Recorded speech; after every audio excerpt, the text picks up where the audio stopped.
Welcome to Sankalp learning solution. Good morning my dear students. ಎಲ್ಲರೂ ಹೇಗಿದ್ದೀರಾ? ಚೆನ್ನಾಗಿದ್ದೀರಾ ಅಂತ ಭಾವಿಸ್ತೇನೆ. ಸೊ ನಾವು ಹಿಂದಿನ ಕ್ಲಾಸಲ್ಲಿ ಗಣಿತ ಪಠ್ಯ ಪುಸ್ತಕದ 13ನೇ ಅಧ್ಯಾಯವಾದಂತಹ ಸಂಭವನೀಯತೆ.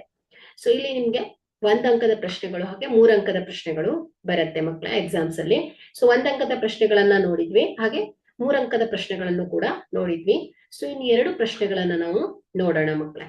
ಹಾಗೆ ನಾವು ಕೊನೆಯ ಅಧ್ಯಾಯವಾದಂತಹ ಸಂಖ್ಯಾಶಾಸ್ತ್ರ, ಈ ಒಂದು ಟಾಪಿಕ್ ಅನ್ನು ಕೂಡ ನಾವು ಇವತ್ತಿನ ಕ್ಲಾಸ್ ಅಲ್ಲಿ ತಿಳ್ಕೊಳ್ಳೋಣ ಮಕ್ಕಳೇ.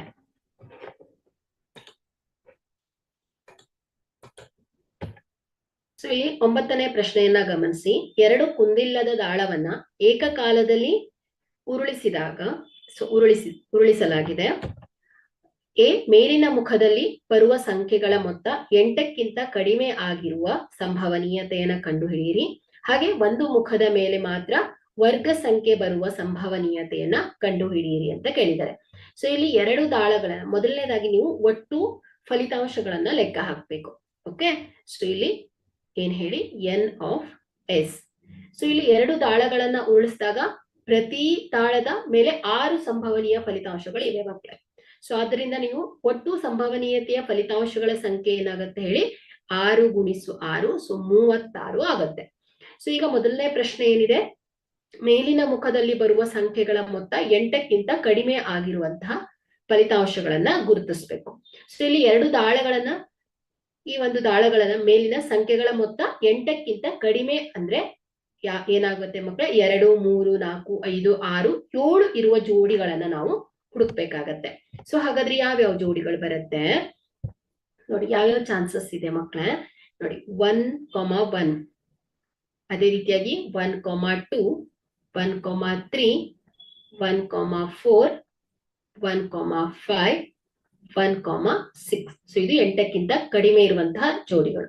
ಅದೇ ರೀತಿಯಾಗಿ ಮತ್ತಿನ್ಯಾವ ರೀತಿ ಬೀಳ್ಬೋದು, 2, 1, 2, 2, 2, 3, 2, 4, 2, 5. ಸೊ ಇವುಗಳ ಮೊತ್ತ ಏನಾಗ್ತಾ ಇದೆ, 8ಕ್ಕಿಂತ ಕಡಿಮೆ ಬರ್ತಾ ಇದೆ. ಸೊ ಅದೇ ರೀತಿಯಾಗಿ 3, 1, 3, 2, 3, 3, 3, 4. ಓಕೆ, ಸೊ ಅದೇ ರೀತಿಯಾಗಿ 4, 1, 4, 2, 4, 3, ಹಾಗೆ 5, 1, 5, 2, ಅದೇ ರೀತಿಯಾಗಿ 6, 1. ಸೊ ಇದಿಷ್ಟು ಸಾಧ್ಯತೆಗಳಿವೆ ಮಕ್ಕಳೇ. ಸೊ 8ಕ್ಕಿಂತ ಕಡಿಮೆ ಬರುವಂತಹ ಸಂಖ್ಯೆಗಳು. ಸೊ ಹಾಗಾದ್ರೆ ಇಲ್ಲಿ ನಮಗೆ ಒಟ್ಟು ಅನುಕೂಲಕರ ಫಲಿತಾಂಶಗಳ ಸಂಖ್ಯೆ ಅಂದ್ರೆ ಮೇಲಿನ ಮುಖದಲ್ಲಿ ಬರುವ ಸಂಖ್ಯೆಗಳ ಮೊತ್ತ 8ಕ್ಕಿಂತ ಕಡಿಮೆ ಆಗಿರುವಂತಹ ಈ ಒಂದು ಘಟನೆ, ಇದನ್ನ ನಾವು ಎ ಅಂತ ಪರಿಗಣಿಸಿದ್ರೆ, ಸೊ ಈಗ ಎಗೆ ಅನುಕೂಲಿಸುವ ಫಲಿತಗಳ ಸಂಖ್ಯೆ ಏನಾಯ್ತು ಮಕ್ಕಳೇ, 1, 2, 3, 4, 5, 6, 7, 8, 9, 10, 11, 12, 21 ಆಯ್ತು ಅಲ್ವಾ. ಸೊ ಹಾಗಾದ್ರೆ ಇಲ್ಲಿ ಹೇಗೆ ಅನುಕೂಲಿಸುವ ಫಲಿತಾಂಶಗಳ ಸಂಖ್ಯೆ ಎಷ್ಟಾಯ್ತು ಮಕ್ಕಳೇ, 21. ಸೊ ಇದರ ಸಂಭವನೀಯತೆಯನ್ನ ಕ್ಯಾಲ್ಕುಲೇಟ್ ಮಾಡಿದ್ರೆ, ಸೊ ಏನ ಸಂಭವನೀಯತೆ ಏನಾಗತ್ತೆ ಹೇಳಿ, ಹೇಗೆ ಅನುಕೂಲಿಸುವ ಫಲಿತಗಳ ಸಂಖ್ಯೆ ಡಿವೈಡೆಡ್ ಬೈ ಏನಾಯ್ತು ಹೇಳಿ, ಒಟ್ಟು ಫಲಿತಗಳ ಸಂಖ್ಯೆ ಆಯ್ತು. ಸೊ ಹಾಗಾಗಿ 21 ಡಿವೈಡೆಡ್ ಬೈ 36 ಬರ್ತಾ ಇದೆ. ಸೊ ಇದನ್ನ ಬೇಕಾದ್ರೆ ಸಿಂಪ್ಲಿಫೈ ಮಾಡ್ಬೋದು. ಸೊ 3 7 21, 3 1 3 2, ಸೊ 7/12 ಆಗುತ್ತೆ. ಅದೇ ರೀತಿಯಲ್ಲಿ ನೆಕ್ಸ್ಟ್ ಏನ್ ಹೇಳ್ತಾ ಇದ್ದಾರೆ ಅವರು, ಒಂದು ಮುಖದ ಮೇಲೆ ಮಾತ್ರ ವರ್ಗ ಸಂಖ್ಯೆ ಆಗಿರುವಂತಹ ಸಂಭವನೀಯತೆಯನ್ನ ಲೆಕ್ಕ ಹಾಕ್ಲಿ. ಅಂದ್ರೆ 1 ರಿಂದ 6ರವರೆಗೆ ಈ ಸಂಖ್ಯೆಗಳಲ್ಲಿ ವರ್ಗ ಸಂಖ್ಯೆಗಳು ಯಾವ್ದಾಯ್ತು ಮಕ್ಕಳೇ, 1 ಮತ್ತು 4 ಅಲ್ವಾ. ಸೊ 1 ಸ್ಕ್ವೇರ್ 1 ಆಯ್ತು, 2 ಸ್ಕ್ವೇರ್ 4 ಆಯ್ತು. ಹಾಗಾದ್ರೆ ವರ್ಗ ಸಂಖ್ಯೆ ನಮ್ಗೆ 1 ರಿಂದ 6 ಒಳಗಡೆ ಕೇವಲ 2 ಸಿಗತ್ತೆ. ಹಾಗಾದ್ರೆ ಇಲ್ಲಿ ನಾವು ಒಂದು ಮುಖದ ಮೇಲೆ ಮಾತ್ರ ವರ್ಗ ಸಂಖ್ಯೆ ಬರುವಂತಹ ಫಲಿತಾಂಶಗಳನ್ನ ಲೆಕ್ಕ ಹಾಕ್ಬೇಕು. ಸೊ ಇಲ್ಲಿ ಮೊದಲನೇದಾಗಿ ಒಂದು ದಾಳ ಅಂದ್ರೆ ದಾಳ 1 ಮೊದಲನೇ ಸಂಖ್ಯೆಯಲ್ಲಿ ವರ್ಗ ಸಂಖ್ಯೆ ಮತ್ತು ದಾಳ 2ರಲ್ಲಿ ವರ್ಗ ಸಂಖ್ಯೆ ಅಲ್ಲದೆ ಇರುವಂತಹ ಫಲಿತಾಂಶಗಳನ್ನ ನೋಡ್ಲಿಕ್ಕೆ ಹೋದ್ರೆ, ಸೊ ಯಾವ್ದಾವ್ದಾಗತ್ತೆ, 1, 2. ಸೊ ನೋಡಿ, ಮೊದಲನೇ ದಾಳದಲ್ಲಿ ವರ್ಗ ಸಂಖ್ಯೆ ಇದೆ, ಎರಡನೇ ದಾಳದಲ್ಲಿ ವರ್ಗ ಸಂಖ್ಯೆ ಇಲ್ಲ. ಹಾಗೆ 1, 3, 1, 5, 1,6. ಓಕೆ, ಸೊ 4 ಆಗ್ಬಿಟ್ರೆ ಏನಾಗುತ್ತೆ, 2 ವರ್ಗ ಸಂಖ್ಯೆ ಆಗ್ಬಿಡತ್ತೆ. ಬಟ್ ಇಲ್ಲಿ ಕೇಳಿದ್ದು ಒಂದು ಮುಖದಲ್ಲಿ ಮಾತ್ರ ವರ್ಗ ಸಂಖ್ಯೆಗಳನ್ನ ಹೇಳ್ಬೇಕು. ಸೊ ಅದೇ ರೀತಿಯಾಗಿ 4,2, 4,3, 4,5, 4,6. ಓಕೆ, ಸೊ ಇಲ್ಲಿ ಇದೇನ್ ಹೇಳಿ, ಒಂದನೇ ದಾಳದಲ್ಲಿ ವರ್ಗ ಸಂಖ್ಯೆ ಬರುವಂತದ್ದು, ಎರಡನೇ ದಾಳದಲ್ಲಿ ವರ್ಗ ಸಂಖ್ಯೆ ಅಲ್ಲ. ಸೊ ಹಾಗಾಗಿ ಇಲ್ಲಿ ಎಷ್ಟಾಯ್ತು, ಟೋಟಲ್ ಆಗಿ 8 ಆಯ್ತು. ಸೊ ನೆಕ್ಸ್ಟ್ ಎರಡನೆಯ ದಾಳದಲ್ಲಿ ವರ್ಗ ಸಂಖ್ಯೆ, ಮೊದಲನೇ ದಾಳದಲ್ಲಿ ವರ್ಗ ಸಂಖ್ಯೆ ಅಲ್ಲದೆ ಇರುವಂತದ್ದು. ಸೊ ಆಗ ಏನಾಗುತ್ತೆ ಹೇಳಿ, 2,1, 2,3,1, 5,1, 6,1. ಅದೇ ರೀತಿಯಾಗಿ 2,4,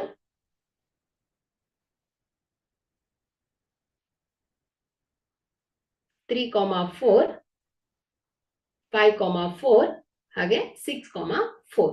ಸೊ ಇಲ್ಲಿ ನೋಡಿ, ಮೊದಲನೇ ದಾಳದಲ್ಲಿ ವರ್ಗ ಸಂಖ್ಯೆ, ಎರಡನೇ ದಾಳದಲ್ಲಿ ವರ್ಗ ಸಂಖ್ಯೆ ಅಲ್ಲ. ಸೊ ಇಲ್ಲಿ ಮೊದಲನೇ ದಾಳದಲ್ಲಿ ವರ್ಗ ಸಂಖ್ಯೆ, ಎರಡನೇ ದಾಳದಲ್ಲಿ ವರ್ಗ ಸಂಖ್ಯೆ ಅಲ್ಲ. ಸೊ ಇಲ್ಲಿ ಎರಡನೇ ದಾಳದಲ್ಲಿ ವರ್ಗ ಸಂಖ್ಯೆ, ಇಲ್ಲೂ ಏನು ಎರಡನೇ ದಾಳದಲ್ಲಿ ವರ್ಗ ಸಂಖ್ಯೆಗಳು. ಸೊ ಒಟ್ಟು ಎಷ್ಟಾಯ್ತು, 8 ಆಯ್ತು. ಹಾಗಾದ್ರೆ ಇಲ್ಲಿ ಒಟ್ಟು ಅನುಕೂಲಕರ ಫಲಿತಾಂಶಗಳ ಸಂಖ್ಯೆ. ಸೊ ಈ ಒಂದು ಘಟನೆಯನ್ನ ನಾವು ಬಿ ಅಂತ ಇಟ್ಕೊಂಡ್ರೆ, ಸೊ ಬಿಗೆ ಅನುಕೂಲಿಸುವ ಫಲಿತಾಂಶಗಳ ಸಂಖ್ಯೆ ಎಷ್ಟಾಯ್ತು ಮಕ್ಕಳೇ, 16 ಆಯ್ತು. ಸೊ ಹಾಗಾದ್ರೆ ಇಲ್ಲಿ ಇದರ ಸಂಭವನೀಯತೆಯನ್ನ ಕ್ಯಾಲ್ಕುಲೇಟ್ ಮಾಡಿದ್ರೆ, ಸೊ ಇದೇನಾಗುತ್ತೆ, 16 ಡಿವೈಡೆಡ್ ಬೈ 36 ಆಗತ್ತೆ ಮಕ್ಕಳೇ. ಓಕೆ, ಸೊ ಇದು ಇದರ ಸಂಭವನೀಯತೆ. ಈ ರೀತಿಯಲ್ಲಿ ನೀವು ಕ್ಯಾಲ್ಕುಲೇಟ್ ಮಾಡ್ಬೇಕು ಮಕ್ಕಳೇ. ಸೊ ಮುಂದಿನ ಪ್ರಶ್ನೆಯನ್ನ ನೋಡೋಣ. 10ನೆಯ ಪ್ರಶ್ನೆಯನ್ನ ಗಮನಿಸಿ. ಒಂದು ಪೆಟ್ಟಿಗೆಯಲ್ಲಿ 6 ರಿಂದ 70ರವರೆಗೆ ನಮೂದಾಗಿರುವ ಕಾರ್ಡುಗಳಿವೆ. ಆ ಪೆಟ್ಟಿಗೆಯಿಂದ ಒಂದು ಕಾರ್ಡನ್ನ ಯಾದೃಚ್ಛಿಕವಾಗಿ ಕಾರ್ಡಿನ ಮೇಲೆ ಆ ಕೆಳಗಿನ ಸಂಖ್ಯೆಯನ್ನ ಪಡೆಯುವ ಸಂಭವನೀಯತೆ. ಸೊ ಇಲ್ಲಿ ಒಂದು ಪೂರ್ಣ ವರ್ಗ ಸಂಖ್ಯೆ,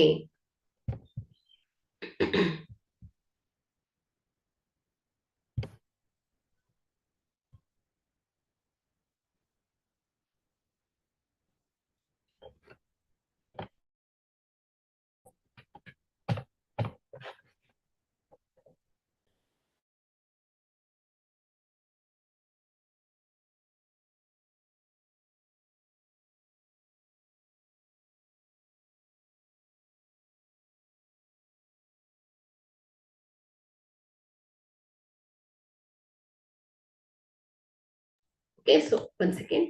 ಸೊ ಒಂದು ಪೂರ್ಣ ವರ್ಗ ಸಂಖ್ಯೆ ಆಗಿರುವ ಸಂಭವನೀಯತೆ, ಅದೇ ರೀತಿಯಾಗಿ 5ರಿಂದ ಭಾಗವಾಗುವ ಸಂಖ್ಯೆ, ಹಾಗೆ 30ಕ್ಕಿಂತ ಕಡಿಮೆ ಇರುವ ಬೆಸ ಸಂಖ್ಯೆಗಳನ್ನ ಹೇಳ್ಬೇಕು. ಸೊ ಇದನ್ನ ನಾವು ಘಟನೆ, ಸೊ ಈ ಒಂದು ಸಂಭವನೀಯತೆಯನ್ನ ನಾವು ಎ ಅಂತ ಇಟ್ಕೊಳ್ಳೋಣ. ಸೊ ಎರಡನೆಯ ಒಂದು ಸಂಭವನೀಯತೆಯನ್ನ ಕ್ಯಾಲ್ಕುಲೇಟ್ ಮಾಡೋದನ್ನ ಬಿ ಅಂತ ಇಟ್ಕೊಳ್ಳೋಣ. 30ಕ್ಕಿಂತ ಕಡಿಮೆ ಇರುವ ಬೆಸ ಸಂಖ್ಯೆಗಳನ್ನ ಕ್ಯಾಲ್ಕುಲೇಟ್ ಮಾಡೋದು ಸಿ ಅಂತ ಇಟ್ಕೊಳ್ಳೋಣ ಮಕ್ಕಳೇ. ಸೊ ಇಲ್ಲಿ ಮೊದಲನೇದೇನ್ ಹೇಳಿ, ಒಟ್ಟು ಫಲಿತಾಂಶಗಳನ್ನ ಲೆಕ್ಕ ಹಾಕ್ಬೇಕು, ಎನ್ ಆಫ್ ಎಸ್. ಸೊ ಇಲ್ಲಿ 6ರಿಂದ 70ರವರೆಗೆ ನಮೂದಾಗಿರುವ ಕಾರ್ಡ್ಗಳಿದೆ ಅಂತೆ. ಸೊ ಹಾಗಾದ್ರೆ ಇಲ್ಲಿ ಒಟ್ಟು ಫಲಿತಾಂಶಗಳು ಎಷ್ಟಾಯ್ತು ಹೇಳಿ, 6ರಿಂದ ಸ್ಟಾರ್ಟ್ 7, 8, 9, 10 ಎಲ್ಲಿವರೆಗೆ 70ರ ತನಕ ಇದೆ. ಸೊ ಹಾಗಾದ್ರೆ ಇಲ್ಲಿ ಒಟ್ಟು ಫಲಿತಾಂಶಗಳು ಎಷ್ಟಾಗತ್ತೆ ಮಕ್ಕಳೇ, 65 ಆಗತ್ತೆ. ಸೊ ಇಲ್ಲಿ ನಮ್ಗೆ ಮೊದಲನೇದಾಗಿ ಏನ್ ಮಾಡ್ಬೇಕಿತ್ತು, ಒಂದು ಪೂರ್ಣ ವರ್ಗ ಸಂಖ್ಯೆ ಬರುವಂತದನ್ನ ನೋಡ್ಬೇಕು. ಸೊ ಅಂದ್ರೆ ಹೇಗೆ ಅನುಕೂಲಿಸುವ ಫಲಿತಾಂಶಗಳ ಸಂಖ್ಯೆಯನ್ನ ಕ್ಯಾಲ್ಕುಲೇಟ್ ಮಾಡ್ಬೇಕು. So N of A. So ಮೊದಲನೇದಾಗಿ ಒಂದು ಪೂರ್ಣ ವರ್ಗ ಸಂಖ್ಯೆ ಆಗಿರುವಂತದ್ದು 6ರಿಂದ 70ರ ಒಳಗೆ ಬರ್ಬೇಕು. ಸೊ ಯಾವ್ಯಾವ್ದಾಗತ್ತೆ ಮಕ್ಕಳೇ ನೋಡಿ, 9 ಅಲ್ವಾ. ಸೊ 3 ಸ್ಕ್ವೇರ್ 9 ಆಯ್ತು. ಸೊ 6 ಮೇಲಿದೆ. ಅದೇ ರೀತಿಯಾಗಿ 16, 4 4 16. ಸೊ ಇದು ಒಂದು ಪೂರ್ಣ ವರ್ಗ ಸಂಖ್ಯೆ. ಅದೇ ರೀತಿ 25. ಸೊ ಇದು ಒಂದು ಪೂರ್ಣ ವರ್ಗ ಸಂಖ್ಯೆ. 36. ಸೊ ಇದು ಒಂದು ಪೂರ್ಣ ವರ್ಗ ಸಂಖ್ಯೆ. 49. ಸೊ ಇದು ಒಂದು ಪೂರ್ಣ ವರ್ಗ ಸಂಖ್ಯೆ. ಹಾಗೆ 64. ಸೊ ಇದಿಷ್ಟು ಏನ್ ಹೇಳಿ 6ರಿಂದ 20ರ ನಡುವೆ ಬರುವಂತಹ ಪೂರ್ಣ ವರ್ಗ ಸಂಖ್ಯೆಗಳು. ಹಾಗಾದ್ರೆ ಹೇಗೆ ಅನುಕೂಲಿಸೋ ಫಲಿತಾಂಶಗಳು ಎಷ್ಟಾಯ್ತು ಮಕ್ಕಳೇ, 1 2 3 4 5 6 ಆಯ್ತು. ಸೊ ಹಾಗಾದ್ರೆ ಎ ಪಡೆಯುವ ಸಂಭವನೀಯತೆ ಏನಾಗತ್ತೆ ಹೇಳಿ, ಸಂಭವನೀಯತೆಯನ್ನ ಲೆಕ್ಕ ಹಾಕಿದಾಗ 6 ಡಿವೈಡೆಡ್ ಬೈ 65 ಆಯ್ತು. ಓಕೆ. ಸೊ ಅದೇ ರೀತಿಯಲ್ಲಿ ಎರಡನೇ ಪ್ರಶ್ನೆ, 5ರಿಂದ ಭಾಗವಾಗುವಂತಹ ಸಂಖ್ಯೆಯನ್ನ ಕಂಡುಹಿಡಿಬೇಕು. 6ರಿಂದ 70 ನಡುವೆ ಇರುವಂತಹ 5ರಿಂದ ಭಾಗವಾಗುವ ಸಂಖ್ಯೆಗಳು. ಸೊ ಹಾಗಾದ್ರೆ ಇಲ್ಲಿ ಬಿಗೆ ಅನುಕೂಲಿಸುವ ಫಲಿತಗಳು ಯಾವ್ಯಾವ್ದಾಯ್ತು ಮಕ್ಕಳೇ? 10, 15, 20, 25, 30, 35, 40, 45, 50, 55, 60, 65, 70 ಅಲ್ವಾ? ಸೊ ಇದಿಷ್ಟು ಏನ್ ಹೇಳಿ 5ರಿಂದ ಭಾಗವಾಗುವ ಸಂಖ್ಯೆಗಳು. 1, 2, 3, 4, 5, 6, 7, 8, 9, 10, 11, 12, 13 ಆಯ್ತು. ಹಾಗಾದ್ರೆ ಇಲ್ಲಿ ಬಿಗೆ ಅನುಕೂಲಿಸುವ ಫಲಿತಗಳ ಸಂಖ್ಯೆ ಎಷ್ಟಾಯ್ತು ಮಕ್ಕಳೇ? 13. ಸೊ ಈಗ ನಾವು ಸಂಭವನೀಯತೆಯನ್ನ ಲೆಕ್ಕ ಹಾಕಿದ್ರೆ P of B is equal to ಏನು ಹೇಳಿ? ಬಿಗೆ ಅನುಕೂಲಿಸುವ ಫಲಿತಗಳ ಸಂಖ್ಯೆ ಡಿವೈಡೆಡ್ ಬೈ ಒಟ್ಟು ಫಲಿತಗಳ ಸಂಖ್ಯೆ ಆಗತ್ತೆ. ಸೊ ಅದೇ ರೀತಿಯಾಗಿ 3ನೇ ಪ್ರಶ್ನೆ ಏನಿದೆ, 30ಕ್ಕಿಂತ ಕಡಿಮೆ ಇರುವ ಬೆಸ ಸಂಖ್ಯೆಗಳನ್ನ ಹುಡುಕ್ಬೇಕು. ಸೊ ಇದನ್ನ ನಾವು ಈ ಒಂದು ಘಟನೆಯನ್ನ ಸಿ ಅಂತ ತಗೊಂಡ್ರೆ ಸೊ ಯಾವ ಸಂಖ್ಯೆಗಳು ಬರುತ್ತೆ ಮಕ್ಕಳೇ? 30ಕ್ಕಿಂತ ಕಡಿಮೆ ಇರುವ ಬೆಸ ಸಂಖ್ಯೆಗಳು 7, 9, 11, 13, 15, 17, 19, 21, 23 ಹಾಗೆ 25, 27, 29 ಎಲ್ಲಿವರೆಗೆ 30ಕ್ಕಿಂತ ಕಡಿಮೆ ಇರುವ ಬೆಸ ಸಂಖ್ಯೆಗಳನ್ನ ಹೇಳ್ಬೇಕು. ಸೊ 6ರ ಮೇಲ್ಪಟ್ಟು ಇದೆ ಅಲ್ವಾ? ಸೊ 7, 9, 11, 13, 15, 17, 19, 21, 23, 25, 27, 29. ಹಾಗಾದ್ರೆ ಇಲ್ಲಿ ಸಿಗೆ ಅನುಕೂಲಿಸುವ ಫಲಿತಗಳ ಸಂಖ್ಯೆ ಎಷ್ಟಾಯ್ತು ಹೇಳಿ? 1, 2, 3, 4, 5, 6, 7, 8, 9, 10, 11, 12. ಹಾಗಾದ್ರೆ ಇಲ್ಲಿ ಸಿಗೆ ಅನುಕೂಲಿಸುವ ಫಲಿತಗಳ ಸಂಖ್ಯೆ 12. ಸೊ ಈಗ ನಾವು ಸಂಭವನೀಯತೆಯನ್ನ ಲೆಕ್ಕ ಹಾಕಿದಾಗ P of C is equal to ಏನಾಯ್ತು ಹೇಳಿ? ಸಿಗೆ ಅನುಕೂಲಿಸುವ ಫಲಿತಗಳ ಸಂಖ್ಯೆ ಡಿವೈಡೆಡ್ ಬೈ ಏನಾಯ್ತು ಹೇಳಿ? ಒಟ್ಟು ಫಲಿತಗಳ ಸಂಖ್ಯೆ ಆಯ್ತು ಮಕ್ಕಳೇ. ಓಕೆ, ಸೊ ಹಾಗಾದ್ರೆ ಇಲ್ಲಿ ನಮ್ಗೆ ಈ 3 ಅಂಶವನ್ನ ಕೂಡ ನಾವು ಕ್ಯಾಲ್ಕುಲೇಟ್ ಮಾಡಿದ್ದೇವೆ. ಸೊ ಈ ರೀತಿಯಲ್ಲಿ ನಿಮ್ಗೆ ಪ್ರಶ್ನೆಗಳು ಬರ್ತಾ ಹೋಗುತ್ತೆ. ಸೊ ಈಗ ನಾವು ಮುಂದಿನ ಒಂದು ಟಾಪಿಕ್ ಯಾವುದು ಹೇಳಿ? ಸಂಖ್ಯಾಶಾಸ್ತ್ರ. ಸೊ ಇದಕ್ಕೆ ರಿಲೇಟೆಡ್ ಆಗಿ ಅಭ್ಯಾಸ ಮಾಡೋಣ ಮಕ್ಕಳೇ. ಸೊ ಈಗಾಗಲೇ ನೀವು ಈ ಒಂದು ಟಾಪಿಕ್ಗೆ ಸಂಬಂಧಪಟ್ಟ ಹಾಗೆ ಕಾನ್ಸೆಪ್ಟ್ ಗಳನ್ನ ತಿಳ್ಕೊಂಡಿದ್ದೀರಾ. ಓಕೆ, ಸೊ ಇಲ್ಲಿ ನಿಮ್ಗೆ ಯಾವ ಕಾನ್ಸೆಪ್ಟ್ ಗಳನ್ನ ತಿಳ್ಕೊಂಡಿದ್ದೀರಾ ಮಕ್ಕಳೇ? ಸೊ ಹಿಂದಿನ ಕ್ಲಾಸ್ ಅಲ್ಲಿ ಅಂದ್ರೆ ಲೋವರ್ ಕ್ಲಾಸಸ್ ಅಲ್ಲಿ ನೀವು ಅವರ್ಗೀಕೃತ ದತ್ತಾಂಶಗಳ ಸರಾಸರಿ, ಬಹುಲಕ ಮತ್ತು ಮಧ್ಯಾಂಕವನ್ನ ಕಂಡುಹಿಡಿಯೋದನ್ನ ಅಭ್ಯಾಸ ಮಾಡಿದ್ರಿ. 10ನೇ ತರಗತಿಯಲ್ಲಿ ನೀವು ವರ್ಗೀಕೃತ ದತ್ತಾಂಶಗಳ ಸರಾಸರಿ, ಬಹುಲಕ, ಮಧ್ಯಾಂಕವನ್ನ ಸೂತ್ರದ ಸಹಾಯದಿಂದ ಬಿಡಿಸೋದನ್ನ ಕಲ್ತಿದ್ದೀರಾ ಅಲ್ವಾ? ಸೊ ಹಾಗಾದ್ರೆ ನಿಮ್ಗಿಲ್ಲಿ ಈ ಒಂದು ಅಧ್ಯಾಯಕ್ಕೆ ಸಂಬಂಧಿಸಿದ ಹಾಗೆ ಸೊ ಎಷ್ಟು ಅಂಕದ ಪ್ರಶ್ನೆಗಳು ಬರುತ್ತೆ ಮಕ್ಕಳೇ? ಸೊ ಸಂಖ್ಯಾಶಾಸ್ತ್ರ. ಓಕೆ, ಸೊ 1 ಅಂಕದ 1 ಪ್ರಶ್ನೆ ಬರುತ್ತೆ, 3 ಅಂಕದ 1 ಪ್ರಶ್ನೆಗಳು ಬರುತ್ತೆ ಮಕ್ಕಳೇ. ಸೊ ಒಟ್ಟು ಪ್ರಶ್ನೆಗಳು ಎಷ್ಟಿರುತ್ತೆ? 2 ಪ್ರಶ್ನೆಗಳಿರುತ್ತೆ. ಸೊ ಒಟ್ಟು ಅಂಕಗಳೇನಿರುತ್ತೆ ಮಕ್ಕಳೇ? 4 ಅಂಕಗಳು ಒಳಗೊಂಡಿರುತ್ತೆ. ಸೊ ಹಾಗಾದ್ರೆ 1 ಅಂಕದ ಪ್ರಶ್ನೆಗಳಲ್ಲಿ ಯಾವ್ಯಾವ ರೀತಿ ಪ್ರಶ್ನೆಗಳನ್ನ ತೆಗೆಯಬಹುದು ಅನ್ನೋದನ್ನ ನೋಡೋಣ. ಸೊ ಈಗ ಮೊದಲನೇದಾಗಿ 1ನೇ ಪ್ರಶ್ನೆಯನ್ನ ಗಮನಿಸಿ. ಸರಾಸರಿ, ಮಧ್ಯಾಂಕ ಮತ್ತು ಬಹುಲಕಗಳ ನಡುವಿನ ಸಂಬಂಧವು ಎ 3 ಮಧ್ಯಾಂಕ ಇಸ್ ಈಕ್ವಲ್ ಟು 2 ಇಂಟು ಬಹುಲಕ ಪ್ಲಸ್ ಸರಾಸರಿ, ಬಿ 3 ಮಧ್ಯಾಂಕ ಇಸ್ ಈಕ್ವಲ್ ಟು 2 ಸರಾಸರಿ ಮೈನಸ್ ಮಧ್ಯಾಂಕ, ಡಿ ಸಿ ಬಹುಲಕ ಇಸ್ ಈಕ್ವಲ್ ಟು 2 ಸರಾಸರಿ ಮೈನಸ್ ಮಧ್ಯಾಂಕ, ಡಿ ಬಹುಲಕ ಇಸ್ ಈಕ್ವಲ್ ಟು 3 ಸರಾಸರಿ ಮೈನಸ್ 2 ಮಧ್ಯಾಂಕ. ಸೊ ಇಲ್ಲಿ ನಾವು ಸರಾಸರಿ, ಮಧ್ಯಾಂಕ ಮತ್ತು ಬಹುಲಕಗಳ ನಡುವಿನ ಪ್ರಾಯೋಗಿಕ ಸಂಬಂಧವನ್ನ ನಾವು ಒಂದು ಫಾರ್ಮುಲಾದಲ್ಲಿ ಹೇಳ್ತೇವೆ. ಸೊ ಆ ಸೂತ್ರ ಏನ್ ಹೇಳುತ್ತೆ ಮಕ್ಕಳೇ? 3 ಮಧ್ಯಾಂಕ ಇಸ್ ಈಕ್ವಲ್ ಟು ಬಹುಲಕ ಪ್ಲಸ್ 2 ಗುಣಿಸು ಸರಾಸರಿ ಆಗಿದೆ. ಸೊ ಕೊಟ್ಟಿರುವ ಆಯ್ಕೆಯಲ್ಲಿ ಬಿ ಏನಾಗುತ್ತೆ ಹೇಳಿ? ಸರಿಯಾಗಿರುವಂತಹ ಆಯ್ಕೆ. ಸೊ ಇಲ್ಲಿ ನಿಮ್ಗೆ ಪ್ರಶ್ನೆಗಳು ಬರ್ತಾ ಇರತ್ತೆ. ಸೊ ಮಧ್ಯಾಂಕವನ್ನ ಕೊಟ್ಟಿರ್ತಾರೆ, ಸೊ ಬಹುಲಕವನ್ನ ಕೊಟ್ಟಿರ್ತಾರೆ, ಸರಾಸರಿಯನ್ನ ಕಂಡು ಹಿಡಿಯಿರಿ ಅಂತ ಕೇಳ್ತಾ ಇರ್ತಾರೆ. ಸೊ ಆಗ ಈ ಸೂತ್ರವನ್ನ ಬಳಸಿ ನೀವು ಇದರ ಬೆಲೆಯನ್ನ ಕಂಡು ಹಿಡಿತಾ ಇರ್ತೀರಾ. ಓಕೆ, ಸೊ ಈ ಒಂದು ಸೂತ್ರ ತುಂಬಾ ಇಂಪಾರ್ಟೆಂಟ್ ಆಗಿದೆ, ಮ್ಯಾಕ್ಸಿಮಮ್ ಆಗಿ ಕೇಳ್ತಾ ಇರ್ತಾರೆ. ಓಕೆ, ಸೊ 2ನೆಯ ಪ್ರಶ್ನೆಯನ್ನ ಗಮನಿಸಿ. ಕೇಂದ್ರೀಯ ಪ್ರವರ್ತವನ್ನ ಅಳತೆ ಮಾಡಲು ಹೆಚ್ಚಾಗಿ ಬಳಸುವುದು ಎ ಸರಾಸರಿ, ಬಿ ಬಹುಲಕ, ಸಿ ಮಧ್ಯಾಂಕ, ಡಿ ಯಾವುದು ಅಲ್ಲ. ಸೊ ಇಲ್ಲಿ ಕೇಂದ್ರೀಯ ಪ್ರವರ್ತವನ್ನ ಅಳತೆ ಮಾಡ್ಲಿಕ್ಕೆ ಸರಾಸರಿಯನ್ನ ಹೆಚ್ಚಾಗಿ ಬಳಸ್ತೇವೆ ಮಕ್ಕಳೇ. ಸೊ ಇದು ದತ್ತಾಂಶದ ಎಲ್ಲಾ ಮೌಲ್ಯಗಳನ್ನ ಏನ್ ಮಾಡುತ್ತೆ, ಗಣನೆಗೆ ತೆಗೆದುಕೊಳ್ಳುತ್ತೆ. ಓಕೆ, ಸೊ ಇಲ್ಲಿ ಇದೇನ್ ಮಾಡುತ್ತೆ ಮಕ್ಕಳೇ, ಬೀಜಗಣಿತದ ವಿಶ್ಲೇಷಣೆಗೆ ಒಳಪಡಿಸುತ್ತೆ. ಸೊ ಬಹುಲಕ ಮತ್ತು ಮಧ್ಯಾಂಕ ಏನ್ ಹೇಳಿ ಮಕ್ಕಳೇ, ಸಹ ಕೇಂದ್ರೀಯ ಪ್ರವೃತ್ತಿಯ ಅಳತೆಗಳಾಗಿದೆ. ಸೊ ಆದ್ರಿಂದ ನಾವೇನ್ ಮಾಡ್ತೇವೆ, ಹೆಚ್ಚಾಗಿ ಸರಾಸರಿಯನ್ನ ನಿಖರ ಮತ್ತು ವ್ಯಾಪಕವಾಗಿ ಬಳಸ್ತೇವೆ. ಯಾವಾಗ, ಕೇಂದ್ರೀಯ ಪ್ರವರ್ತವನ್ನ ಅಳತೆ ಮಾಡ್ಲಿಕ್ಕೆ. ಸೊ ಹಾಗಾಗಿ ಇಲ್ಲಿ ಕೊಟ್ಟಿರುವ ಆಯ್ಕೆಯಲ್ಲಿ ಎ ಏನಾಗಿದೆ ಮಕ್ಕಳೇ, ಸರಿಯಾಗಿರುವಂತಹ ಆಯ್ಕೆ ಆಗಿದೆ. ಓಕೆ, ಸೊ ಎ ಸರಿಯಾಗಿರುವ ಆಯ್ಕೆ, ಸರಾಸರಿ ಆಗಿದೆ. ಸೊ ಮೂರನೆಯ ಪ್ರಶ್ನೆಯನ್ನ ಗಮನಿಸಿ. ಕೊಟ್ಟಿರುವ ಆವೃತ್ತಿ ವಿತರಣಾ ಪಟ್ಟಿಯಲ್ಲಿ ಬಹುಲಕವಿರುವ ವರ್ಗಾಂತರದ ಕೆಳಮಿತಿ. ಸೊ ಇಲ್ಲಿ ಕೊಟ್ಟಿರುವ ಆವೃತ್ತಿ ವಿತರಣಾ ಪಟ್ಟಿಯನ್ನ ನೋಡಿ. ಸೊ ಇಲ್ಲಿ ನಾವು ಬಹುಲಕ ವರ್ಗವನ್ನ ಹೇಗ್ ನಿರ್ಧರಿಸ್ತೇವೆ, ಒಂದು ಆವೃತ್ತಿ ವಿತರಣಾ ಪಟ್ಟಿಯಲ್ಲಿ ಅತಿ ಹೆಚ್ಚು ಆವೃತ್ತಿಯನ್ನು ಹೊಂದಿರುವಂತಹ ವರ್ಗಾಂತರ ಯಾವುದು, 12 ಅಲ್ವಾ. ಸೊ ಹಾಗಾದ್ರೆ ಈ ಒಂದು ಆವೃತ್ತಿಯ ವರ್ಗಾಂತರ ಏನಾಯ್ತು ಮಕ್ಕಳೇ, ಬಹುಲಕದ ವರ್ಗ ಆಯ್ತು. ಹಾಗಾದ್ರೆ ಇಲ್ಲಿ ಈ ಒಂದು ನೀಡಿರುವ ಪಟ್ಟಿಯಲ್ಲಿ ವರ್ಗಾಂತರ ಯಾವುದು ಹೇಳಿ, 30 ರಿಂದ 40 ಅತಿ ಹೆಚ್ಚು ಆವೃತ್ತಿಯನ್ನ ಹೊಂದಿದೆ ಅಂತ ಆಯ್ತು. ಸೊ ಅದರಿಂದ ಇಲ್ಲಿ ಬಹುಲಕದ ವರ್ಗಾಂತರ ಯಾವ್ದಾಯ್ತು ಮಕ್ಕಳೇ, 30 ರಿಂದ 40 ಆಯ್ತು. ಸೊ ಇಲ್ಲಿ ಇದರ ಕೆಳಮಿತಿ ಯಾವ್ದಾಗತ್ತೆ ಹೇಳಿ, 30 ಆಗತ್ತೆ. ಸೊ ಹಾಗಾಗಿ ಇಲ್ಲಿ ಕೊಟ್ಟಿರುವ ಆಯ್ಕೆಯಲ್ಲಿ ಸಿ ಸರಿಯಾಗಿರುವಂತ ಆಯ್ಕೆ 30 ಆಗಿದೆ.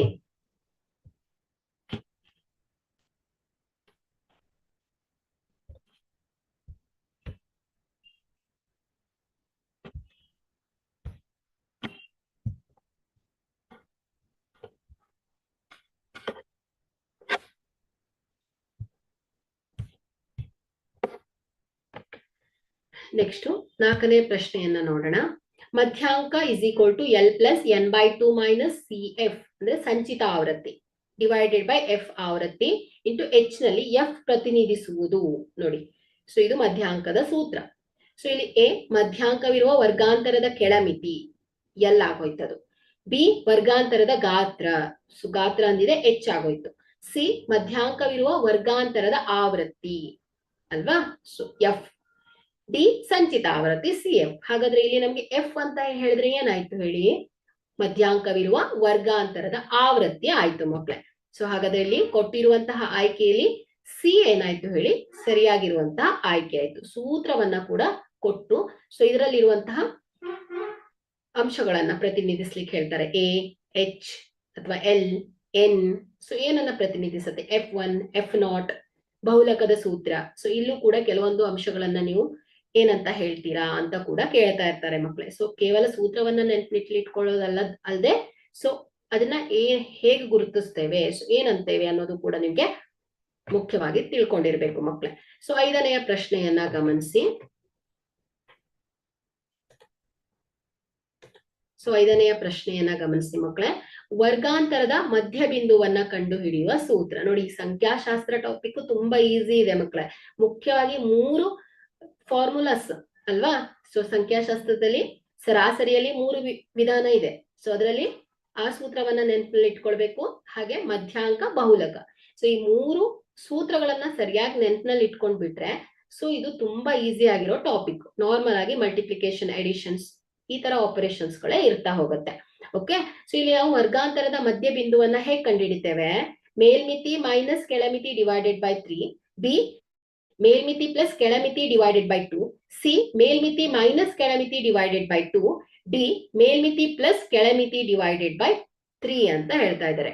ಸೊ ಇಲ್ಲಿ ನಿಮ್ಗೆ ಈಗಾಗಲೇ ಗೊತ್ತಿದೆ ಏನು, ಮೇಲ್ಮಿತಿ ಪ್ಲಸ್ ಕೆಳಮಿತಿ ಡಿವೈಡೆಡ್ ಬೈ ಏನ್ ಹೇಳಿ 2 ಅಲ್ವಾ.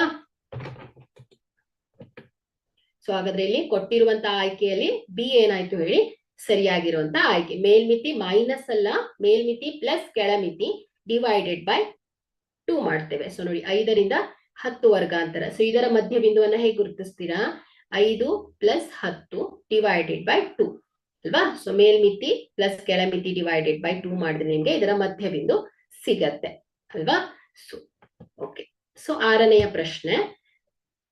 ಕೊಟ್ಟಿರುವ ಆವೃತ್ತಿ ವಿತರಣಾ ಪಟ್ಟಿಗೆ ಮಧ್ಯಾಂಕವನ್ನ ಕಂಡು ಹಿಡಿಯಿರಿ. ನೋಡಿ, ಒಂದಂಕದ ಪ್ರಶ್ನೆಗಳು ಯಾವ್ಯಾವ ರೀತಿ ಬರುತ್ತೆ ಅನ್ನೋದನ್ನ ನೋಡಿದ್ವಿ. ಸೊ ಮ್ಯಾಕ್ಸಿಮಮ್ ಈ ರೀತಿ ಪ್ರಶ್ನೆಗಳು ಬರುತ್ತೆ. ಸೊ ಈ ತರಹದ ಪ್ರಶ್ನೆಗಳನ್ನ ನೀವು ನೋಡ್ಕೊಳ್ಳಿ. ಸೊ ನೆಕ್ಸ್ಟ್ 3 ಅಂಕದ ಪ್ರಶ್ನೆಗಳಿರತ್ತೆ ಮಕ್ಳೆ. ಸೊ 3 ಅಂಕದ ಪ್ರಶ್ನೆಯಲ್ಲಿ ಯಾವ ರೀತಿ ಕೇಳ್ಬೋದು?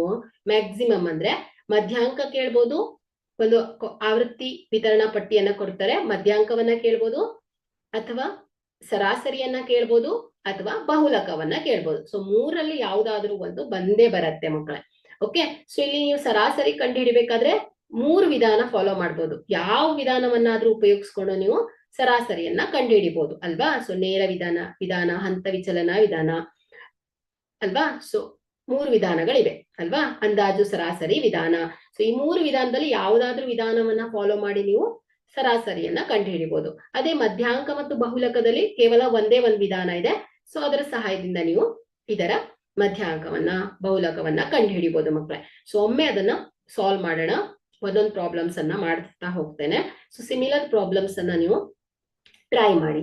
ಓಕೆ, ಸೊ ಮೊದಲನೆಯ ಪ್ರಶ್ನೆ ಇಲ್ಲಿ ಈ ಒಂದು ಕೊಟ್ಟಿರುವ ಆವೃತ್ತಿ ವಿತರಣಾ ಪಟ್ಟಿಗೆ ಮಧ್ಯಾಂಕವನ್ನ ಕಂಡು ಹಿಡಿಯಿರಿ ಅಂತ ಹೇಳಿದ್ದಾರೆ. ಓಕೆ, ಸೊ ಇಲ್ಲಿ ಮೊದಲನೇದಾಗಿ ಸಂಚಿತ ಆವೃತ್ತಿಯನ್ನ ನೋಡ್ಬೇಕು ಅಲ್ವಾ? ಸೊ ಈ ಒಂದು ಕೊಟ್ಟಿರುವ ಆವೃತ್ತಿ ವಿತರಣಾ ಪಟ್ಟಿಗೆ ಮಧ್ಯಾಂಕವನ್ನ ಕಂಡು ಹಿಡಿಬೇಕಂದ್ರೆ ಸಂಚಿತ ಆವೃತ್ತಿಯನ್ನ ಲೆಕ್ಕ ಹಾಕ್ಬೇಕು. ಸೊ ಸಂಚಿತ ಆವೃತ್ತಿ ಅಂದ್ರೆ ಏನು ಮಕ್ಕಳೇ? ಆವೃತ್ತಿಯನ್ನ ಕೂಡುವಿಕೆಯಿಂದ ನಮಗೆ ಸಂಚಿತ ಆವೃತ್ತಿ ಸಿಗ್ತಾ ಹೋಗತ್ತೆ ಅಲ್ವಾ? ಸೊ ಹಾಗಾದ್ರೆ ಇಲ್ಲಿ ನೋಡಿ, ಸಂಚಿತ ಆವೃತ್ತಿ ಕಾಲಮ್. ಸೊ ಮೊದಲನೇ ಆವೃತ್ತಿ ಯಾವಾಗ್ಲೂ ಸಂಚಿತ ಆವೃತ್ತಿ ಏನಾಗಿರತ್ತೆ? ಆವೃತ್ತಿ ಸಮನಾಗಿರತ್ತೆ. ಯಾಕೆ? 6+0.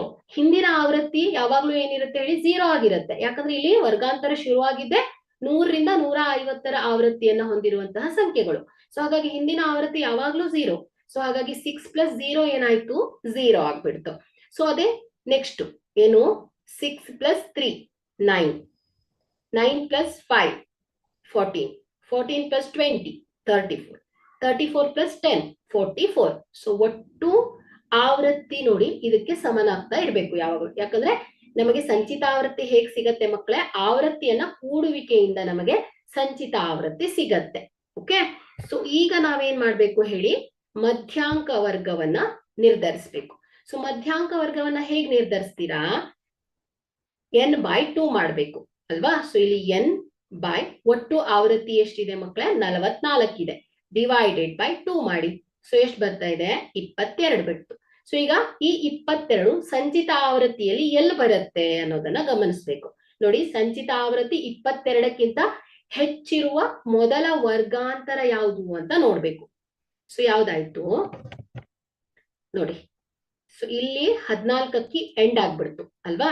ಸೊ ನೋಡಿ 9 10ರಿಂದ 14ರ ನಡುವೆ ಇರುವಂತಹ ವರ್ಗಾಂತರ ಯಾವ್ದಾಯ್ತು? 200ರಿಂದ 250. ಸೊ ಇಲ್ಲಿ 14ಕ್ಕೆ ಎಂಡ್ ಆಯ್ತು. ಸೊ 15ರಿಂದ 34ರ ಒಳಗೆ ಏನ್ ಬರುತ್ತೆ ಹೇಳಿ? 22 ಬರ್ತಾ ಇದೆ. ಸೊ ಹಾಗಾದ್ರೆ ಇಲ್ಲಿ ನಮಗೆ ಇದರ ಮೊದಲ ವರ್ಗಾಂತರ ಯಾವ್ದಾಯ್ತು ಮಕ್ಕಳೇ? 250ರಿಂದ 300 ಆಯ್ತು. ಸೊ ಹಾಗಾದ್ರೆ ಇಲ್ಲಿ 250ರಿಂದ 300 ಏನಾಯ್ತು? ಮಧ್ಯಾಂಕ ವರ್ಗ ಆಗತ್ತೆ ಮಕ್ಕಳೇ. ಸೊ ಹಾಗಾದ್ರೆ ಈ ಮಧ್ಯಾಂಕ ವರ್ಗಕ್ಕೆ ಸಂಬಂಧಿಸಿದ ಹಾಗೆ ನಾವೇನ್ ಮಾಡ್ಬೇಕು? ಕೆಳಮಿತಿ, ಸಂಚಿತ ಆವೃತ್ತಿ, ವರ್ಗಾಂತರದ ಗಾತ್ರ, ಆವೃತ್ತಿಯನ್ನ ನಿರ್ಧರಿಸಬೇಕು. ಸೊ ಹಾಗಾದ್ರೆ ಇಲ್ಲಿ ಸಂಚಿತ ಆವೃತ್ತಿ ಏನಾಗತ್ತೆ ಹೇಳಿ? 14. ಸೊ ಇದೇನ್ ಹೇಳಿ?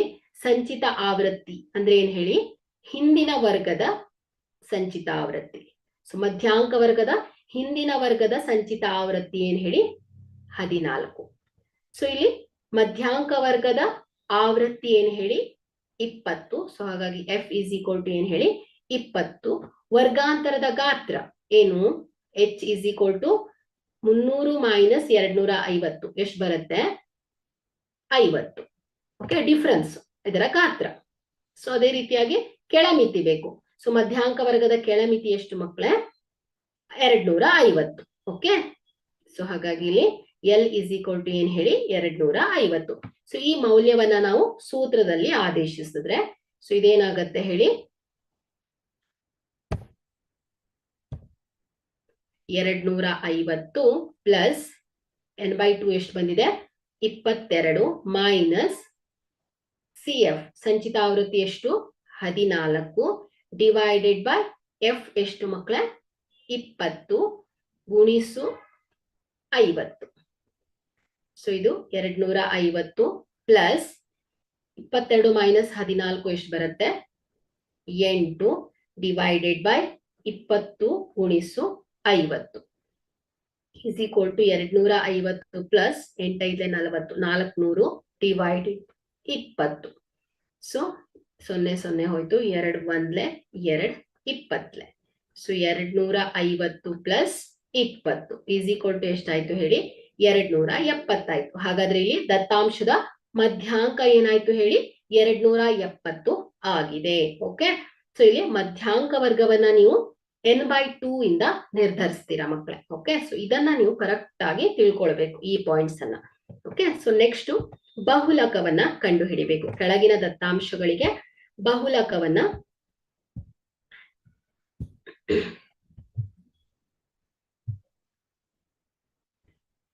ಕಂಡು ಹಿಡಿಯಿರಿ. ಓಕೆ, ಸೊ ಇಲ್ಲಿ ವರ್ಗಾಂತರವನ್ನ ಕೊಟ್ಟಿದ್ದಾರೆ, ಸೊ ಆವೃತ್ತಿಯನ್ನ ಕೊಟ್ಟಿದ್ದಾರೆ.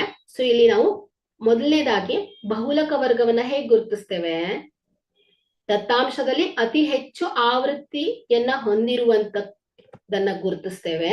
ಅದಕ್ಕೆ ಅನುಗುಣವಾದ ವರ್ಗಾಂತರ ಏನಾಗತ್ತೆ ಹೇಳಿ ಬಹುಲಕ ವರ್ಗ ಆಗತ್ತೆ ಅಲ್ವಾ. ಸೊ ಹಾಗಾದ್ರೆ ಇಲ್ಲಿ ದತ್ತಾಂಶದಲ್ಲಿ ಅತಿ ಹೆಚ್ಚು ಆವೃತ್ತಿ ಯಾವ್ದಾಯ್ತು ಮಕ್ಕಳೇ 8. ಹಾಗಾದ್ರೆ ಇದಕ್ಕೆ ಅನುಗುಣವಾದ ವರ್ಗಾಂತರ ಯಾವುದು ಹೇಳಿ 15ರಿಂದ 20 ಆಗಿದೆ. ಸೊ ಹಾಗಾದ್ರೆ ಇಲ್ಲಿ ಬಹುಲಕ ವರ್ಗ ಏನಾಯ್ತು ಹೇಳಿ 15ರಿಂದ 20. ಸೊ ಬಹುಲಕದ ವರ್ಗ ಏನ್ ಹೇಳಿ 15ರಿಂದ 20. ಸೊ ಈಗ ನಾವು ಸೂತ್ರವನ್ನ ನೋಡಿ, ಎಲ್ ಮೋಡ್ ಅಂದ್ರೆ ಬಹುಲಕ is equal to L plus f1 minus f0 divided by 2f1 minus f0 minus f2 into h.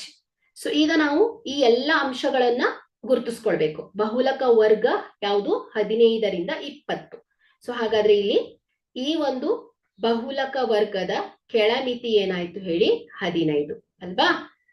ಅದೇ ರೀತಿಯಾಗಿ h ಏನ್ ಹೇಳಿ ವರ್ಗಾಂತರದ ಗಾತ್ರ 15ರಿಂದ 20. 20 ಮೈನಸ್ 15 ಮಾಡಿದ್ರೆ ಎಷ್ಟು ಬರುತ್ತೆ 5.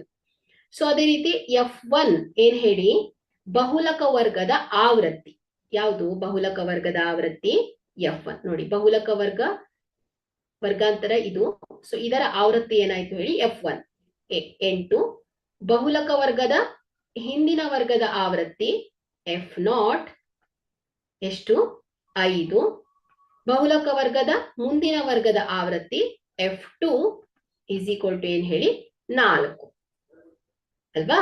ಸೊ ಈಗ ಈ ಎಲ್ಲ ಅಂಶಗಳನ್ನ ಗುರುತಿಸ್ಕೊಂಡಿದ್ದೇವೆ. ಸೊ ಈಗ ಇವುಗಳನ್ನ ನಾವು ಸೂತ್ರದಲ್ಲಿ ಹಾಕಿ ಬೆಲೆಯನ್ನ ಕಂಡುಹಿಡಿಯೋಣ.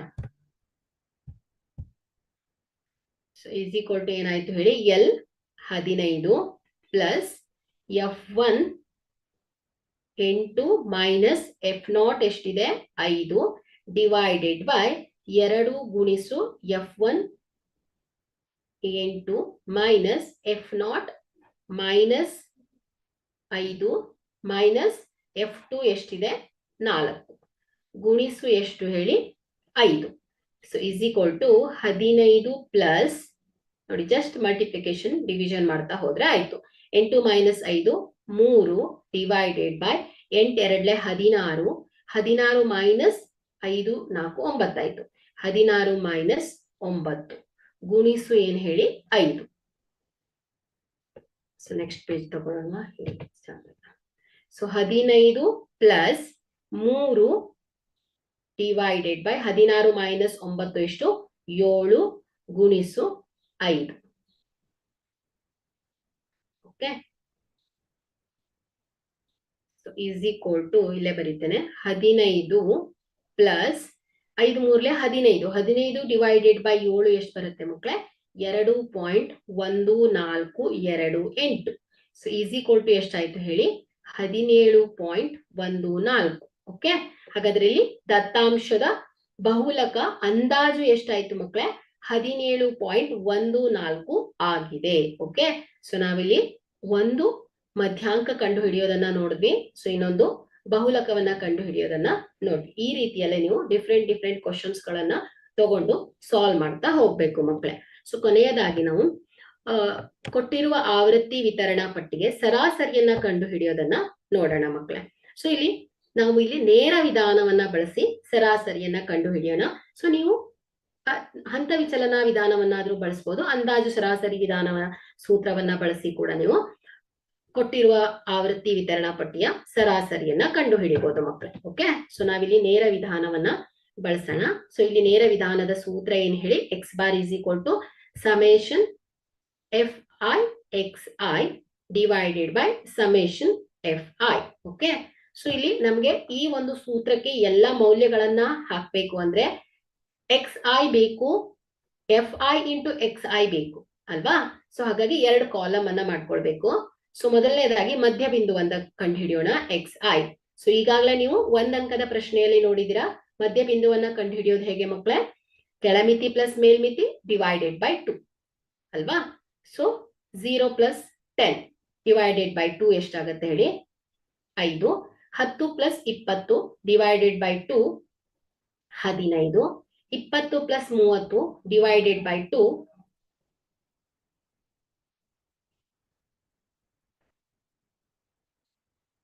20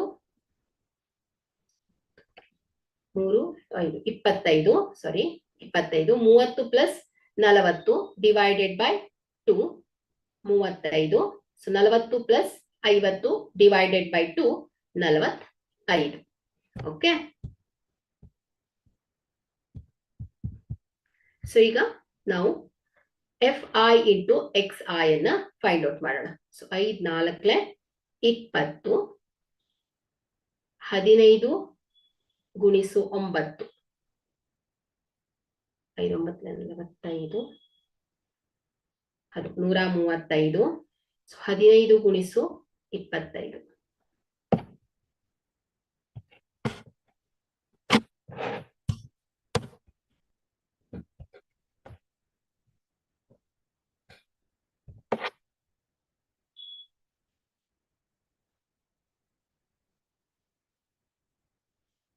ಹದಿನೈದು ಗುಣಿಸು 25 375.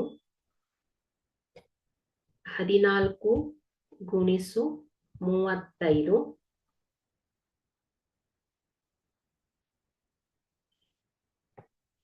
490. 8 ಗುಣಿಸು 45 360. ಓಕೆ, ಸೊ ಈಗ ನಾವು ಒಟ್ಟು ಆವೃತ್ತಿಯನ್ನ ಲೆಕ್ಕ ಹಾಕ್ಬೇಕು, ಅಂದ್ರೆ ಸಮೇಶನ್ ಎಫ್ ಐ ಅನ್ನ ಲೆಕ್ಕ ಹಾಕ್ಬೇಕು. ಯಾಕಂದ್ರೆ ಸೂತ್ರದಲ್ಲಿ ನೋಡಿ ಸಮೇಶನ್ ಎಫ್ ಐ ಅನ್ನ ಹೇಳ್ಬೇಕು, ಹಾಗೆ ಆವೃತ್ತಿ ಮತ್ತು ಮಧ್ಯ ಬಿಂದುವಿನ ಗುಣಲಬ್ಧವನ್ನು, ಒಟ್ಟು ಆವೃತ್ತಿ ಮತ್ತು ಮಧ್ಯ ಬಿಂದುವಿನ ಗುಣಲಬ್ಧವನ್ನ ಕೂಡ ನಾವು ಲೆಕ್ಕ ಹಾಕ್ಬೇಕು ಮಕ್ಕಳೇ. ಸೊ ಎಷ್ಟಾಗತ್ತೆ ಇದು, 4 ಪ್ಲಸ್ 9.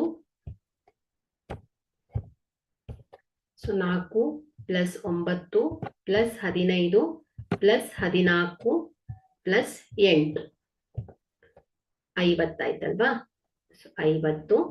ಸೊ ಅದೇ ರೀತಿಯಲ್ಲಿ 20 ಪ್ಲಸ್ 135 ಪ್ಲಸ್ 375 ಪ್ಲಸ್ 490 ಪ್ಲಸ್ 360 1380 ಆಯ್ತು. ಸೊ ಈಗ ಈ ಮೌಲ್ಯವನ್ನ ಸೂತ್ರದಲ್ಲಿ ಆದೇಶಿಸಿದಾಗ x bar is equal to summation F I into X i ಎಷ್ಟು ಬಂದಿದೆ, 1380 ಡಿವೈಡೆಡ್ ಬೈ ಏನಾಯ್ತು ಹೇಳಿ, 50 ಅಲ್ವಾ. 0 0 ಕ್ಯಾನ್ಸಲ್ ಆಯ್ತು. So 138 divided by 5. So is equal to ಎಷ್ಟಾಯ್ತು ಹೇಳಿ, 27.6 ಆಯ್ತು. ಓಕೆ, ಸೊ ಹಾಗಾದ್ರೆ ಇಲ್ಲಿ ಕೊಟ್ಟಿರುವ ಆವೃತ್ತಿ ವಿತರಣಾ ಪಟ್ಟಿಯಲ್ಲಿ ಸರಾಸರಿ ಎಷ್ಟಾಯ್ತು ಮಕ್ಕಳೇ, 27.6 ಆಗಿದೆ. ಓಕೆ, ಸೊ ಇಲ್ಲಿ ನಿಮ್ಗೆ ಎಕ್ಸಾಮ್ ಅಲ್ಲಿ ಸರಾಸರಿಯನ್ನ ಕಂಡು ಹಿಡಿಯಿರಿ ಅಂತ ಕೇಳ್ಬೋದು. ಇಲ್ಲಿ ಆಲ್ ಕ್ವಶನ್ಸ್ ಇರುತ್ತೆ ಮಕ್ಕಳೇ ಎಕ್ಸಾಮ್ಸ್ ಅಲ್ಲಿ. ಸರಾಸರಿ ಅಥವಾ ಮಧ್ಯಾಂಕದ ಕೊಡ್ಬೋದು, ಅಥವಾ ಬಹುಲಕ ಅಥವಾ ಮಧ್ಯಾಂಕ ಕೊಡ್ಬೋದು. ಸೊ ಈ ರೀತಿಯಲ್ಲಿ ಯಾವ್ದಾದ್ರು ಕ್ವಶನ್ಸ್ಗಳು ಬರುತ್ತೆ, ಇಲ್ಲ ಕೆಲವೊಂದು ಸಂದರ್ಭದಲ್ಲಿ ಒಂದೇ ಕೂಡ ಕೊಡ್ಬೋದು ಮಕ್ಕಳೇ. ಸೊ ಇಲ್ಲಿಗೆ ನಾನು ಈ ಒಂದು 10ನೇ ತರಗತಿಯ ಗಣಿತ ಪಠ್ಯಪುಸ್ತಕದಲ್ಲಿ ಬರುವಂತ ಎಲ್ಲಾ ಟಾಪಿಕ್ಸಿನ ಎಲ್ಲಾ ಪ್ರಾಬ್ಲಮ್ಸ್ ಅಂದ್ರೆ ಎಕ್ಸಾಮ್ಸ್ಗೆ ಯಾವ್ಯಾವ ರೀತಿ ಪ್ರಶ್ನೆಗಳು ಬರ್ಬೋದು, ಸೊ ಎಷ್ಟು ಅಂಕದ ಪ್ರಶ್ನೆಗಳು, ಒಂದೊಂದು ಟಾಪಿಕ್ ಎಷ್ಟು ಅಂಕದ ಪ್ರಶ್ನೆಗಳನ್ನ ಒಳಗೊಂಡಿರತ್ತೆ, ಸೊ ಅದನ್ನ ನಾನು ಸ್ಟಡಿ ಮಾಡ್ತಾ ಹೋಗಿದ್ದೇನೆ. ಸೊ ಒಂದೊಂದು ಟಾಪಿಕ್ ವೈಸ್ ಇಂಪಾರ್ಟೆಂಟ್ ಕ್ವಶನ್ಸ್ಗಳು, ಸೊ ಎಕ್ಸಾಮ್ಸ್ ಅಲ್ಲಿ ತೆಗೆಯುವಂತಹ ಸಿಮಿಲರ್ ಪ್ರಾಬ್ಲಮ್ಸ್ ಅನ್ನ ನಾನು ಸಾಲ್ವ್ ಮಾಡ್ತಾ ಹೋಗಿದ್ದೇನೆ ಮಕ್ಕಳೇ. ಸೊ ಇಲ್ಲಿ ನಿಮ್ಗೆ ಇದೇ ಪ್ರಶ್ನೆಗಳು ಬರುತ್ತೆ ಅಂತ ಹೇಳಕ್ಕಾಗಲ್ಲ, ಬರಲ್ಲ ಅಂತ ಕೂಡ ಹೇಳಕ್ಕಾಗಲ್ಲ. ಬಟ್ ಈ ರೀತಿಯ ಪ್ರಶ್ನೆಗಳನ್ನ ನೀವು ಇನ್ನಷ್ಟು ಸಾಲ್ವ್ ಮಾಡ್ತಾ ಹೋಗ್ಬೇಕು.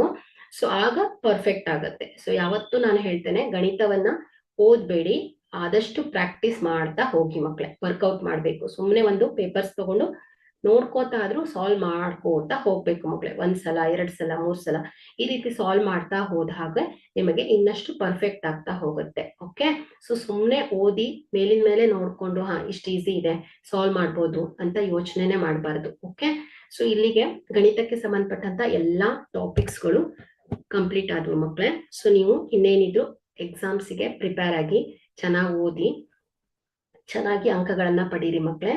So all the best for your exams. Once again, thank you all.